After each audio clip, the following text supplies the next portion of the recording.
নমস্কার বন্ধুরা, GS take change চ্যানেলে আপনাদের স্বাগত জানাই। বন্ধুরা, আজ আমি আবার একটা লেটেস্ট ভিডিও নিয়ে চলে এলাম। বাংলার ভূমি পোর্টাল থেকে কিভাবে আপনারা জমির অনলাইন মিউটেশন আবেদন করবেন তার ডিটেলস ভিডিওটা কিন্তু আজকে আমরা দেখে নেব। বন্ধুরা, আপনারা জানেন যে কিছুদিন পূর্বে কিন্তু বাংলার ভূমি পোর্টালে অনেক কিছু চেঞ্জেস হয়েছে, নতুন কিছু অপশন যোগ হয়েছে, যার ফলে আমাদের নতুনভাবে কিছু সমস্যার সম্মুখীন হতে হচ্ছে। কি সেই সমস্যা ভিডিওতে আগে আমরা দেখব।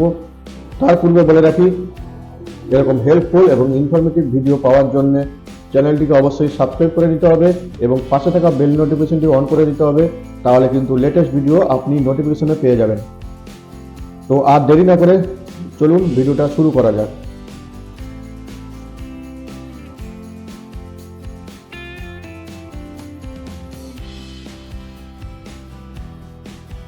বন্ধুরা, দেখতে পাচ্ছেন আমি কিন্তু বাংলার ভূমি পোর্টালের হোম পেজে চলে এসেছি। আর এই পোর্টালের ডাইরেক্ট লিঙ্কটা পেতে হলে কিন্তু আপনাকে আমি ডিসক্রিপশনে লিঙ্কটা দিয়ে দেবো, সেখান থেকে কিন্তু ডাইরেক্ট আপনি এই অপশনে চলে আসতে পারবেন। তো মিউটেশন আবেদন করার জন্য আমাদেরকে যেতে হবে সিটিজেন সার্ভিসে। আর সিটিজেন সার্ভিস থেকে এখানে অনলাইন অ্যাপ্লিকেশন দেখতে পাচ্ছেন, এখান থেকে মিউটেশন অ্যাপ্লিকেশন এই অপশনটাকে কিন্তু আপনাকে চুজ করতে হবে। এই অপশনটা চুজ করার ফলে দেখতে পাচ্ছেন এখানে লগ ইন অপশন কিন্তু চলে এসছে। লগ ইন কিন্তু এখানে করার জন্য অটোমেটিক কিন্তু আমার এটা করা আছে, সেই জন্য আমার সব কিছু অটোমেটিক চলে এলো। এখান থেকে লগ ইনে ক্লিক করলাম। আর দেখুন, লগ ইনে ক্লিক করার পরে কিছুটা সময় নিচ্ছে এবং দেখুন এখানে কিন্তু লগ ইন হয়ে গেছি। তো তারপরে এখানে কিন্তু সেই অপশানটা মিউটেশন অ্যাপ্লিকেশন ফর্মটা কিন্তু আসেনি। তো তার জন্য আমি কিন্তু আবার মিউটেশন অ্যাপ্লিকেশনের এই অপশানটাতে ক্লিক করলাম। আর এই অপশানটাতে ক্লিক করার পরে দেখুন এখানে কিন্তু একটা মিউটেশন অ্যাপ্লিকেশন যে ফর্মটা, সেটা পুরো ফর্মটা কিন্তু ওপেন হয়ে গেছে। তো প্রথমেই বলে রাখি, প্রথমেই আপনাকে এখানে দেখুন ডিস্ট্রিক্টটা আপনাকে সিলেক্ট করে নিতে হবে। তারপরে দেখুন ব্লক, তারপরে মৌজা। মৌজা কিন্তু আপনাকে ভালোভাবে চুজ করতে হবে, ভুল হলে কিন্তু অসুবিধা রয়েছে।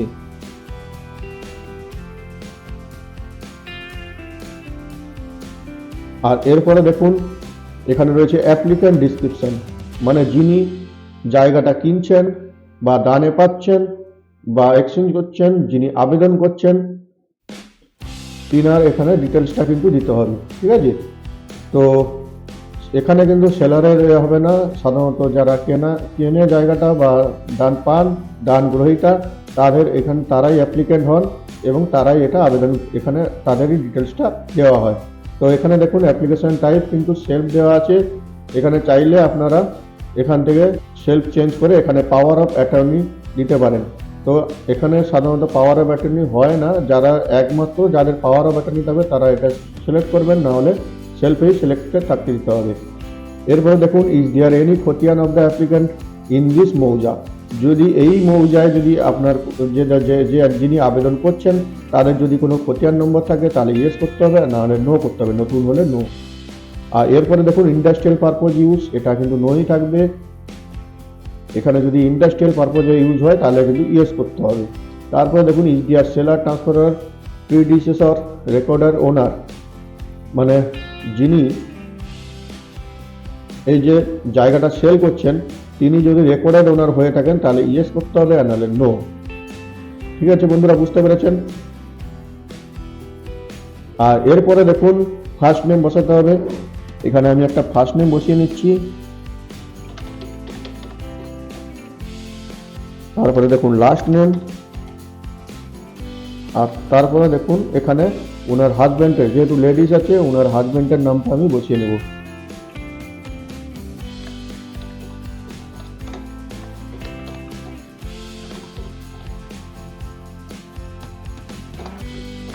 তারপরে দেখুন এখানে সরাসরি আমি অ্যাড্রেস বসিয়ে নেব। তারপরে দেখুন এখানে কিন্তু দ্বিতীয় তৃতীয় লাইনে আপনি কিছু না দিলেও চলবে। তারপরে দেখুন mode of transfer, successor or sale, মানে দানপত্র না বিক্রয় কবলা না কি, সেটা কিন্তু এখান থেকে আপনাকে সিলেক্ট করতে হবে। আর সেটা কোথায় পাবেন সেটা কিন্তু আপনার দলিলে পেয়ে যাবেন, সেখানে দলিলে প্রথম পেজেই কিন্তু লেখা থাকে। তো এখানে কিন্তু আমার ক্ষেত্রে বিক্রয় কবলা, তাই সেল করছি। এখানে সেল অপশনে ক্লিক করছি। তারপর দেখুন এখানে ডিস্ট্রিক্ট সিলেক্ট করে নেব, যেখান থেকে কিন্তু দলিলটা তৈরি হয়েছে যে ডিস্ট্রিক্টে। ঠিক আছে? তো সাধারণত যে মৌজায় হয় সেই মৌজায় কিন্তু সেই মৌজাটা যে ডিস্ট্রিক্ট রয়েছে সেই ডিস্ট্রিক্ট সিলেক্ট থাকে এবং তার রেজিস্ট্রি অফিস কোনটা সেটা সিলেক্ট করে নিতে হবে। সেটাও কিন্তু আপনি দলিলের প্রথম পেজে পেয়ে যাবেন। তারপর দেখুন এখানে কিছু অপশন রয়েছে যে পার্টিশন অ্যাজ লিগাল হেয়ার। হ্যাঁ, এখান থেকে যদি এই অপশনগুলোর ক্ষেত্রে কিন্তু এই আগে কিন্তু এই 1 2 3 4 5টা অপশন ছিল, এখানে কিন্তু এই দুটো অপশন কিন্তু নতুন আবার যোগ হয়েছে। এরপর দেখুন ডিড নাম্বার আপনার দলিলের নম্বরটা কিন্তু উপরের দিকে লেখা থাকবে, দেখবেন ডান সাইডে, সেটা কিন্তু বসিয়ে নিতে হবে। আর এরপরে দেখুন ডেট অফ ডিড, মানে কত সালে ডিডটা তৈরি হয়েছে, মানে দলিলটা কত সালে আপনার তৈরি হয়েছে সেটা কিন্তু আপনাকে দলিল দেখে এখানে বসিয়ে নিতে হবে।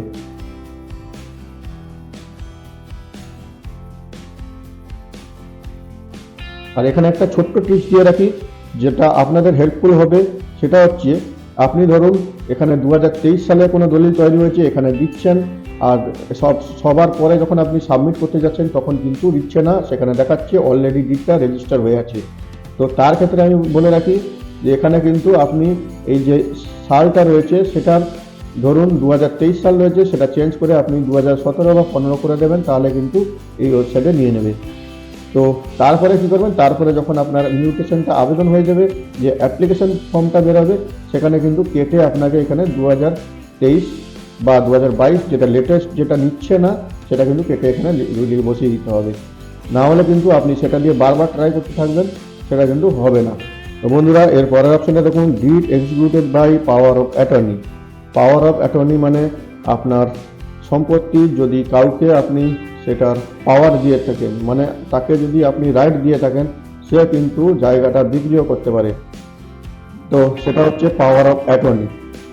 তো সাধারণ ক্ষেত্রে কিন্তু এখানে ইয়েস হবে না, এখানে নোই হবে, খুব রেয়ার ক্ষেত্রে কিন্তু এখানে ইয়েস হবে। এবং এখানে ইয়েস করলে দেখুন এখানে নতুন অপশন রয়েছে পাওয়ার অফ অ্যাটর্নি নাম্বার এবং পাওয়ার অফ অ্যাটর্নি ডেট, মানে কবে কিন্তু এইটা ডেট পাওয়ার অফ অ্যাটর্নিটা করা হয়েছিল তার কিন্তু এটা ডেটটা দিতে হবে, এবং পাওয়ার অফ অ্যাটর্নি যে নম্বরটা, এটা সাধারণত পাওয়ার অফ অ্যাটর্নির যে দলিলটা সেটা কিন্তু এখানে নম্বর, আর এখানে তার ডেটটা কিন্তু এখানে বসিয়ে দিতে হবে। তো এখানে আমি নো করে দিচ্ছি। তারপরে দেখুন এখানে বায়ার ডিটেলসে কিন্তু এখানে দেখুন অটোমেটিক নামটা চলে এসছে, ঠিক আছে। তো এখানে ফার্স্ট নেম, লাস্ট নেম, ওনার হাজব্যান্ড নেম, অ্যাড্রেস, আর এখান থেকে কিন্তু কাস্টটা সিলেক্ট করে নিতে হবে, তারপরে জেন্ডার, তারপরে দেখুন এখানে রিলিজন, যদি মুসলিম হন তাহলে কিন্তু এখানে মুসলিম সিলেক্ট করতে হবে। আর এরপর দেখুন আধার নম্বরটা, যিনি আধার নম্বর থাকবে বসাবেন, না হলে ছেড়ে দেবেন, কোনো অসুবিধা নেই। তো বন্ধুরা এখানে কিন্তু আমি ভিডিওটা পুশ করে কিন্তু এখানে আমি মোবাইল নাম্বার বসিয়ে কিন্তু ওটিপিটা নিয়ে নিয়েছি, এবং তারপরে কিন্তু এখানে ইমেল আইডিটা বসিয়ে ওটিপিটা এখানে এন্ট্রি করে দিতে হবে। তার আগে বলে রাখি যে কিছু নতুন সমস্যার সম্মুখীন হতে হচ্ছে, যেটা হচ্ছে এই বিষয়টা mobile number change. Mobile number যখন আপনি বসিয়ে ওটিপি রিকোয়েস্ট করছেন তাহলে কিন্তু একবারই হবে, দিনে কিন্তু আপনি একটা অ্যাপ্লিকেশনের জন্য একবারই কিন্তু সেম নাম্বার ইউজ করতে পারবেন, কিন্তু অন্যথায় কিন্তু অন্য অ্যাপ্লিকেশনের ক্ষেত্রে কিন্তু সেম নাম্বার কিন্তু আপনি ব্যবহার করতে পারবেন না। আর এখানে অবশ্যই বলা আছে যে linked with Aadhaar and bank, মানে কাস্টমারের মোবাইল নাম্বার দিলে সুবিধা হয়। আর যদি আপনার নিজের নাম্বার দিচ্ছেন তাহলে কিন্তু একবারের বেশি হবে না। আমি অনুরোধ করব যে আপনি কাস্টমারের মোবাইল নাম্বার দিয়ে আধার নাম্বার যেটা লিঙ্ক আছে, ব্যাংকের সাথে যেটা লিঙ্ক আছে যে মোবাইল নাম্বারটা, সেটা দিয়ে দেবেন, তাহলে কিন্তু কাস্টমারকে কিন্তু একটা মেসেজ চলে যাবে। তো যাই হোক, এটা একটা নতুন চ্যালেঞ্জ এসছে। আমরা কিন্তু আগে কিন্তু আমরা নিজেদের মোবাইল নাম্বার দিয়েই সবকিছু অ্যাপ্লিকেশন, সমস্ত যতগুলো অ্যাপ্লিকেশন প্রাপ্ত করে দিতাম, এবারে কিন্তু সেটা হচ্ছে না। এটা একটা ভালো পদক্ষেপ। তো এটা কিন্তু আজকের দিনে যে অ্যাপ্লিকেশনটা হচ্ছে একটা নাম্বারে হবে, কালকে কিন্তু আবার এই নাম্বারটা দিয়েও আপনি সেম করতে পারবেন অ্যাপ্লিকেশন, নতুন অ্যাপ্লিকেশন। তো তারপরে এখানে আমি সিম্পল মোবাইল নাম্বারটা বসিয়ে নিই। আর এখানে যেহেতু আমার মোবাইল নাম্বারটা এটা আমার নিজের নয়, তাই কিন্তু আমি আগে মোবাইল নাম্বার বসিয়ে তার কাছ থেকে ওটিপি নিয়ে কিন্তু ভিডিওটা আবার স্টার্ট করলাম। যাই হোক, এখানে মেল আইডিটা বসিয়ে নিয়েছি। এবারে দেখুন এখানে ট্যাবে ক্লিক করলে কিন্তু ওটিপিটা আমার মেলে চলে আসবে। এখান থেকে মেলটাকে আমি রিফ্রেশ করে নেব।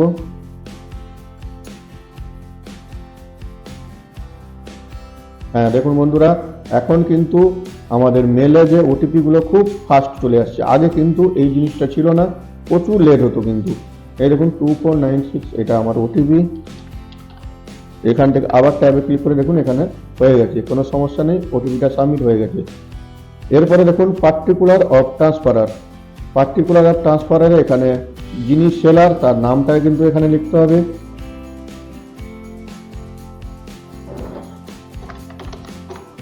সেলারের নামটা কিন্তু এখানে আমি ফার্স্ট নেম লাস্ট নেম বসিয়ে নেব।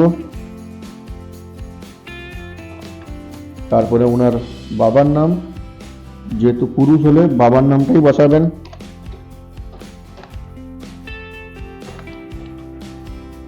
আর তারপরে দেখুন অ্যাড্রেস। আর এরপরে দেখুন অ্যাড্রেস লাইনে দ্বিতীয় এবং তৃতীয় অ্যাড্রেস লাইনে কিন্তু আপনি কিছু বসাতে পারেন, না হলে ছেড়ে দিতে পারেন। তারপরে দেখুন এখানে প্লট নাম্বার অ্যাড করতে হবে। তারপর এখানে খতিয়ান নাম্বার। এবারে দেখুন শেয়ার, কত শেয়ার রয়েছে আপনার, মানে জায়গাটা কত ডিসমিল বা কত একর সেটা কিন্তু এখানে বসিয়ে নিতে হবে। তারপরে ইউনিট, মানে আপনার কিন্তু এখানে একরে মানে একর সিলেক্ট করলে ভালো হয়। সাধারণত একরেই কিন্তু এগুলো 0.04 দেখবেন আপনি রেকর্ডে বা আপনার জায়গার জমির তথ্যতে কিন্তু এরকম ধরনের লেখা থাকে, তাই একরটা সিলেক্ট করবেন। তো এরপরে দেখুন ক্লাসিফিকেশন, জায়গা ক্লিক রয়েছে, কি জায়গা ক্লাসিফিকেশন রয়েছে, জল হলে জল বসাবেন বা অন্য ক্ষেত্রে এখান থেকে কিন্তু অপশনগুলো চুজ করে নিতে হবে যেটা প্রযোজ্য হবে। তারপরে দেখবেন পারপোজ অফ মিউটেশন, জল জমি সাধারণত এগ্রিকালচার পারপোজ হয়, তাই এগ্রিকালচার সিলেক্ট করলো। আর এখানটায় যদি পুকুর থাকে ওয়াটার বডি সিলেক্ট করবেন, আর যদি বাস্তু থাকে তাহলে বাস্তু, দোসা ইত্যাদি, বাদামবাড়ি এগুলো থাকলে হোমস্টেড নন এগ্রি করতে পারেন। আর ইন্ডাস্ট্রি পারপোজ এগুলো কিন্তু সিলেক্ট করবেন না, এগুলো কিন্তু করা মানে ইন্ডাস্ট্রিয়াল পারপোজ কমার্শিয়াল পারপোজ হয়ে যাবে, তখন কিন্তু অনেক বেশি চার্জ দিতে হবে। এরপর দেখুন মোবাইল নাম্বার, যেটা এখানে বসিয়েছিলাম সেম মোবাইল নাম্বারটা আমি কিন্তু বসিয়ে নেব, আর না হলে এখানে কিন্তু আমার মোবাইল নাম্বারটা আমি দিয়ে দিচ্ছি। আর এরপরে দেখুন এখানে অ্যাড প্লটে কিন্তু অ্যাড করে নিতে হবে। প্লট অ্যাড করলে এখানে দেখুন record added in the list successfully, এখানে কিন্তু দেখলেন একটা প্লট কিন্তু অ্যাড হয়ে গেল। তো এখানে একটা নতুন চ্যালেঞ্জের আমাদের সম্মুখীন হতে হচ্ছে। কি সেই চ্যালেঞ্জ? দেখুন আগে কিন্তু প্লট অ্যাড করার সময় কিন্তু ফার্স্ট নেম, ধরুন একটা কারোর প্লট অ্যাড করতে চাইছেন যার নামে প্লটটি আছে, first name last name guardian name address এগুলো কিন্তু প্রি ফিলেট থাকতো, মানে সেগুলো আর চেঞ্জেস হতো না, অটোমেটিক সেগুলো কিন্তু থাকতো এখানে। কিন্তু এখন দেখুন প্লট অ্যাড করার সাথে সাথে এগুলো পুরো সব ক্লিয়ার হয়ে গেছে। তো এখানে নতুন সমস্যাটা হচ্ছে এই যে আপনি এক একটা প্লট যখন সিলেক্ট করতে যাবেন তখন কিন্তু এগুলো সব উড়ে যাবে, আবার কিন্তু আপনাকে প্রথম থেকে কিন্তু এগুলোকে সব টাইপিং করে দিতে হবে। এতে সমস্যাটা কি হয়? এতে সমস্যাটা এই হয় যে আপনার যদি একটা দুটো প্লট ছেড়ে যদি 10-15টা বা 20টা 25টা প্লট থাকে, তখন কিন্তু 20টা প্লটকে কিন্তু আপনাকে ম্যানুয়ালি টাইপ করে করে এখানে অ্যাড করতে হবে। তার ফলে কিন্তু সার্ভার কিছু সমস্যা থাকলে সেখানে আর সাবমিট হবে না, আপনি যে এতক্ষণ একটা খেটে অ্যাপ্লিকেশন করলেন সেটা কিন্তু বিফলে যাবে। তো এইটা একটা নতুন সমস্যার সম্মুখীন হতে হচ্ছে আমাদের। তো যারা কিন্তু ভূমি এবং ভূমি সংস্কার এই ডিপার্টমেন্টে এই যে ওয়েবসাইটটা বানাচ্ছেন বা এটা চেঞ্জেস করছেন, তাদের অনুরোধ জানাবো ওনারা যেন এই বিষয়টি একটু দেখেন। এটা কিন্তু যখন অ্যাপ্লিকেশন যে অ্যাপ্লিক্যান্ট থাকবে তার ক্ষেত্রে কিন্তু অনেক সুবিধা হবে। না হলে কিন্তু ধরুন 20টা বা 25টা যাদের প্লট থাকবে তারা কিন্তু এইখানে অ্যাড করতে কিন্তু তাদের অনেক সময় লেগে যাবে বা অ্যাপ্লিকেশনটা কিন্তু সাবমিট হবে না। তো যাই হোক, এখানে কিন্তু আমার আরেকটা প্লট রয়েছে, সেটাও যোগ করে নেব।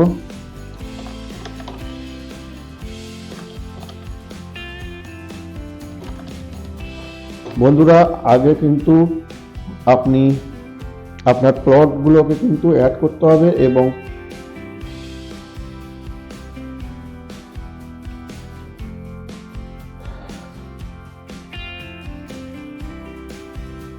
বন্ধুরা এখানে অ্যাড্রেসটা বসিয়ে নিতে হবে।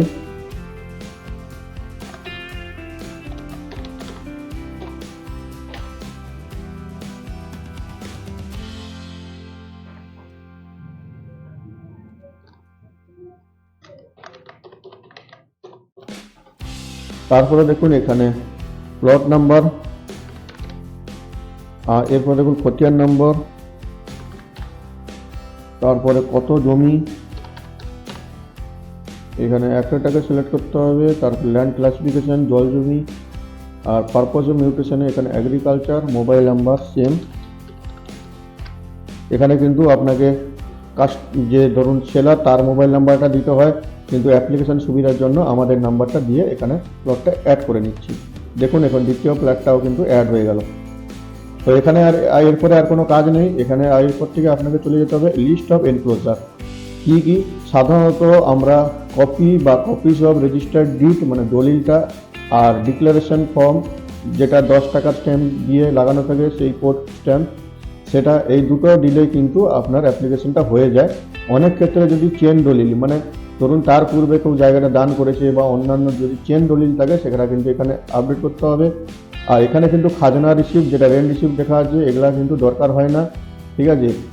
বা এখানে যদি copies of legal hair certificate, হ্যাঁ, যদি ওনার দলিল না থাকে, কোনো সার্টিফিকেট থাকে বা কোনো কোর্ট থেকে কোনো কিছু থাকে, ঠিক আছে, তাহলে কিন্তু দলিলের বদলে এখানটায় এইটা করতে হবে। অনেক কোর্ট কেসের ক্ষেত্রে কিন্তু এটা সিলেক্ট করতে হয় এবং এখানে সেই কোর্টের পেপারগুলো আপলোড করতে হয়। তো এখানে আমার কাছে দলিল রয়েছে, তো দলিলটা আমি আপলোড করে দেবো। তো তার আগে কিন্তু বন্ধুরা এখানে একটা টিপস, যে আপনারা কিন্তু স্ক্যানগুলো সব আগেই করে রাখবেন, তাহলে কিন্তু অ্যাপ্লিকেশন করতে খুব সুবিধা হয়। তো আমি এখানে ভবানী ডিন্ডার নামে কিন্তু ডিডটাকে সেভ করে রেখেছি। এখানে ডিড নাম্বার 3984 সিলেক্ট করলাম। এরপরে ডিক্লারেশনটা দেখুন, এখানে আমি ডিক্লারেশনটাও সেভ করে রেখেছি। হ্যাঁ দেখুন, এবারে কিন্তু আমি সব কিছু আপলোড করে নিয়ে এবারে দেখুন এখানে কিন্তু চেক বক্সে ক্লিক করলাম। তারপরে দেখুন এখানে সাবমিটে ক্লিক করতে হবে।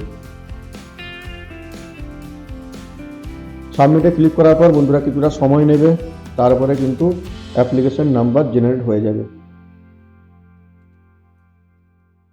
তো বন্ধুরা দেখতে পাচ্ছেন এখানে কিন্তু একটা নতুন অ্যাপ্লিকেশন নাম্বার জেনারেট হয়ে গেছে এবং এখানে দেখুন এক্সেম্পটেড প্লট বলে এসছে, কেননা জল জমির ক্ষেত্রে কোনো চার্জ লাগে না বা রয়্যালটি কোনো দিতে হয় না, দেখতে পাচ্ছেন।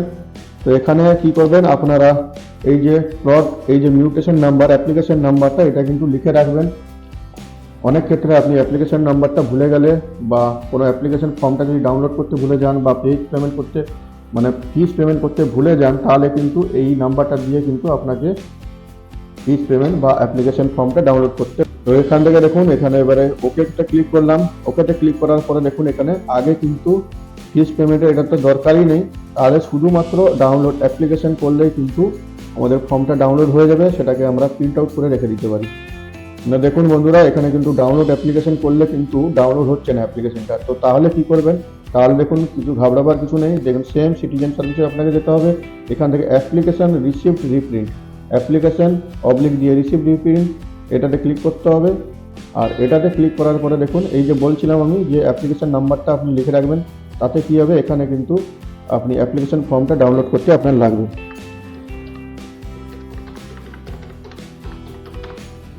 অ্যাপ্লিকেশন নাম্বারটা আমি বসিয়ে দিলাম, এরপরে দেখুন ক্যাপচাটা বসিয়ে নিচ্ছি। এরপরে সাবমিটে ক্লিক করলে কিন্তু আমাদের কাছে অ্যাপ্লিকেশন ফর্মটা চলে এলো। আর হ্যাঁ বন্ধুরা, যেটা বলেছিলাম যে যখন আমরা ডিডের ডেটটা দেবেন মানে সালটা যেখানে যদি না হয়, তাহলে এখানটায় যদি আপনার লেটেস্ট কোনো সাল থাকে সেখানে তো নিতে চাইবে না, তাহলে কী করবেন আপনি 2012-13 বা পূর্ববর্তী একটু পিছিয়ে যাবেন, সে ডেটটা দিয়ে দেবেন, সালটা দিয়ে দেবেন, তাহলে কিন্তু নিয়ে নেবেন। আর এখান থেকে আপনি কেটে সেই সালটা লিখে দেবেন, ঠিক আছে বন্ধুরা। আর হ্যাঁ, এখানে আরেকটা ছোট্ট আপনাদের দেখিয়ে দিই যে সাধারণত যে ডিক্লারেশন ফর্মগুলো কেমন হয়, তার জন্য আমার কাছে ডিক্লারেশন ফর্ম কিছু রয়েছে, যেটা এক্ষুনি যেটা আপলোড করলাম। এখানে দেখুন আমি এই যে ডিক্লারেশন ভবানী বলে সেভ করে রেখেছি। আর এটা দেখুন, এটা দেখতে পাচ্ছেন এরকম ধরনের কিন্তু একটা ডিক্লারেশন ফর্ম হয়, একটা নয় 2-3টে হয়। এটা দেখুন দ্বিতীয় পেজে সাধারণত থাকে, আর তৃতীয় পেজে এরকম থাকে। দেখুন আর একটা সেলফ ডিক্লারেশন ফর্ম থাকে, সেটা কিন্তু আজকে আমি দেখাচ্ছি না, কেননা আমরা সাধারণত এই 3টে ফর্মই ডিক্লারেশন দিয়ে থাকি। আর দলিল লিখি সব পুরো অংশটা কিন্তু আপনাকে দিতে হবে না, দলিলের কিন্তু আচ্ছা আপনাদের দেখিয়ে দিই আমি। এই দেখুন দলিলের কিন্তু দেখুন ফার্স্ট পেজ দেবেন, সেকেন্ড পেজে যেটা দেখছেন ক্রেতা বিক্রেতার যদি বিবরণ থাকে তাহলে সেকেন্ড পেজটা দেবেন, আর দেখুন দ্বিতীয় পেজটা কিন্তু তফসিলদার চৌহদ্দি এইটা দেবেন। তার আগে একটা থাকে পেপার, সেটা না দিলেও কিন্তু চলবে। আর তারপরে সর্বশেষে কিন্তু এখানে যেটা আরেকটা থাকে মেজর ইনফরমেশন অফ ডিড, এই দলিলের এইটা দেবেন, এবং তারপরে কিন্তু এই এন্ডোর্সমেন্ট ফর ডিড এটা দেবেন। এই 4-5টা দলিলের মেন অংশগুলো দিলেই কিন্তু হবে, পুরো দলিলটা কিন্তু দেওয়ার দরকার নেই। অনেকে দলিলের ভিতরে আধার কার্ড মানে আইডি কার্ড বা অন্যান্য কিছু ফটো ইত্যাদি থাকে, সব আঙুলের ছাপটাপ দিয়ে অনেক পেপার থাকে, সেগুলো কিন্তু না দিলেও হবে। আর যদি হ্যাঁ কোনো চেন ডিড থাকে, ডিড দলিল থাকে, সেটা কিন্তু আপনাকে আলাদাভাবে আপলোড করতে হবে, বা আপনি এর সাথেও যোগ করে দিতে পারেন। ঠিক আছে, বুঝতে পারলেন বন্ধুরা? আর একটা জিনিস এখানে দেখিয়ে দিই মিউটেশনের ক্ষেত্রে, যে আপনারা ফিসটা কেমনভাবে পেমেন্ট করবেন। ফিসটা পেমেন্ট করা কিছু না, এই যে অনলাইন অ্যাপ্লিকেশন দেখতে পাচ্ছেন, এখান থেকে ফিস পেমেন্ট ক্লিক করতে হবে। আর দেখুন ফিস পেমেন্ট অপশানে ক্লিক করার পর এরকম একটা অপশন চলে এলো। এখান থেকে দেখুন মিউটেশন আপনাকে সিলেক্ট করতে হবে। এবার অ্যাপ্লিকেশন নাম্বারটা বসিয়ে এখানে ক্যাপচা ফিল করলে ভিউতে ক্লিক করলে কিন্তু যদি টাকা থাকে, কোনো টাকা কাটার ব্যাপার থাকে, তাহলে কিন্তু এখানে ডিটেলসটা চলে আসবে। আর না হলে কিন্তু এটা ভ্যালিড অ্যাপ্লিকেশন নাম্বার নয় দেখাবে। আর হ্যাঁ, তারপরে কি করবেন, যদি পয়সা কাটে তারপরে কিন্তু আপনাকে জিআরএন সার্চ অবশ্যই করতে হবে। জিআরএন না সার্চ করলে কিন্তু কেস নাম্বার জেনারেট হবে না। আর এখানে দেখুন জিআরএন সার্চ করার জন্য এখানে মিউটেশন কনভারসেশন এই অপশনটা ক্লিক করতে হবে। তারপরে জিআরএন নাম্বার, অ্যাপ্লিকেশন নাম্বার যেটা জেনারেট হলো MUTE দিয়ে, তারপরে এখানে ক্যাপচা কোড বসিয়ে সাবমিট করার পরেই কিন্তু আপনার কেস নাম্বারটা জেনারেট হয়ে যাবে। এখন কি হচ্ছে, এখন কিছু প্রবলেম হচ্ছে। আগে কিন্তু এই জিআরএন সার্চ করলে কিন্তু কেস নাম্বারটা সঙ্গে সঙ্গে চলে আসতো, কিন্তু এখন আসছে না। এটা কিছু টেকনিক্যাল ইস্যুস হতে পারে, তো ঘাবড়াবার কিছু নেই। আপনারা অনলাইন আবেদন করে দেন, অ্যাপ্লিকেশন করে দেন, হয়তো কিছুদিন পরে আপনার কেস নাম্বারটা জেনারেট হয়ে যাবে। আর হ্যাঁ, জল জমির ক্ষেত্রে কিন্তু এরকম জিআরএন সার্চ করা যাবে না, তার ক্ষেত্রে কিন্তু অটোমেটিক কিন্তু আপনার কেস নাম্বারটা জেনারেট হবে। তো তার জন্য আপনাকে কিছুদিন অপেক্ষা করতে হতে পারে। তো বন্ধুরা, আশা করছি আপনারা পুরো ডিটেলসের মিউটেশনের ডিটেলসটা বুঝতে পারলেন, কিভাবে অনলাইনে আবেদন করা হচ্ছে। এরপরে কিন্তু অনেক কিছু আরও অপশান রয়েছে, যেগুলো লিগ্যাল হেয়ার ইত্যাদি কেস, কোর্ট কেস ইত্যাদি ক্ষেত্রে কিন্তু অন্যান্য কিন্তু অনেক কিছু কনফিউশন হতে পারে। সেটা কিন্তু আপনি কোনো অভিজ্ঞ লোককে জিজ্ঞেস করে কিন্তু দেখতে পারেন, বা আমাকে মেসেজ করলে টেলিগ্রামে আমি কিন্তু বলে দিতে পারবো, কিছুটা হলেও হেল্প করতে পারবো। আর হ্যাঁ বন্ধুরা, এই মিউটেশন কেসটা কিন্তু আপনি না জেনে কিন্তু করতে যাবেন না, তাহলে কিন্তু কেসটা রিজেক্ট হয়ে যেতে পারে। আমি বলবো যে সাধারণত আপনি কোনো মৌরাকে দেবেন কেসটা, তারা কিন্তু এই যে বললাম কেসগুলোকে ভালো রকম সাজিয়ে, তাদের সাথে কিন্তু অফিসের লোকের একটা ভালো সুসম্পর্ক থাকে, কিছু ভুল ত্রুটি হলে তারা কিন্তু করে নিতে পারবে। কিন্তু আপনারা যদি ডাইরেক্ট আবেদন করেন, তাহলে কিন্তু অনেক কিছু সমস্যার সম্মুখীন হতে পারে, বা আপনার কেসটা রিজেক্ট হয়ে যেতে পারে। আপনি যদি ডাইরেক্ট আবেদন করেন, তাহলে বলবো আগে কেসটাকে ভালো করে বুঝে, যেগুলো ডিক্লারেশন ফর্ম রয়েছে সেগুলো ফিল করে, আপনার দলিল অ্যাটাচ করে, তাহলে কিন্তু আবেদন করবেন। আর না হলে কিন্তু না জেনে করলে কিন্তু আপনার কেসটা রিজেক্ট হয়ে যাবে। সেক্ষেত্রে যদি কোনো কেসে আপনার বাস্তু বা দোষা ইত্যাদি ক্ষেত্রে যে পেমেন্ট করতে হয়, সেক্ষেত্রে যদি পেমেন্টটা একবার করে দেন, কেস রিজেক্ট হওয়ার পরে কিন্তু সে পেমেন্টটা আপনি আর ফিরে পাবেন না। তো আশা করছি বন্ধুরা বুঝতে পেরেছেন সব কিছু। আর হ্যাঁ, এবারে বলে রাখি, যদি ভিডিওটি ভালো লেগে থাকে তাহলে অবশ্যই চ্যানেলটিকে সাবস্ক্রাইব করে নেবেন এবং পাশে থাকা বেল নোটিফিকেশনটা অন করে দেবেন। তো আজকের ভিডিওটা এই পর্যন্ত। আরও লেটেস্ট ভিডিও দেখতে হলে আমাদের সাথে থাকুন। ধন্যবাদ।